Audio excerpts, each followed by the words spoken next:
വചനസാരം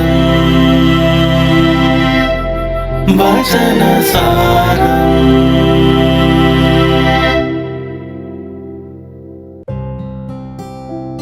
ക്രിസ്തുവിൽ എത്രയും സ്നേഹം നിറഞ്ഞവരെ, കർത്താവിൻ്റെ മാലാഖ എന്ന ജപത്തിൽ നാം ഓരോരുത്തരും ചൊല്ലാറുണ്ട്, വചനം മാംസമായി നമ്മുടെ ഇടയിൽ വസിച്ചു എന്ന്.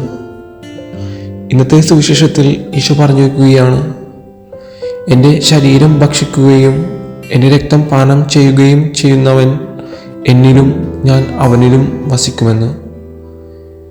ഇനി മുതൽ നമ്മുടെയൊക്കെ ഇടയിലല്ല, മറിച്ച് നമ്മുടെ ഉള്ളിലാണ് ക്രിസ്തു ജീവിക്കുന്നത് എന്ന ബോധ്യം നമുക്ക് ഓരോരുത്തർക്കും ഉണ്ടാകണം.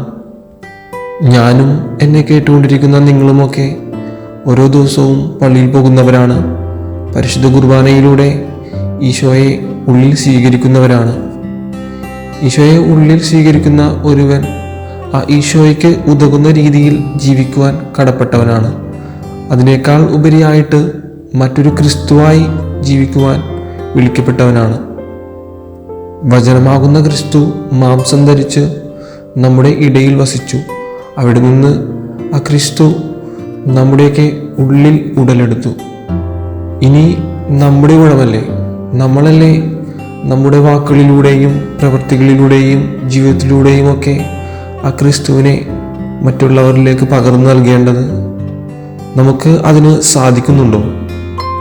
ഇന്നേ ദിനം ബലിയർപ്പിച്ച് പ്രാർത്ഥിക്കുമ്പോൾ നാം ഉൾക്കൊള്ളുന്ന അല്ലെങ്കിൽ നമ്മിൽ നിലകൊള്ളുന്ന ഈ ക്രിസ്തു സാന്നിധ്യത്തെ മറ്റുള്ളവരിലേക്കും പകർന്നു നൽകുവാൻ നമുക്ക് ശ്രമിക്കാം.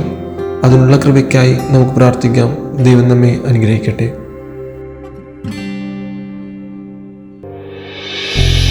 വചനസാരം വചനസാരം.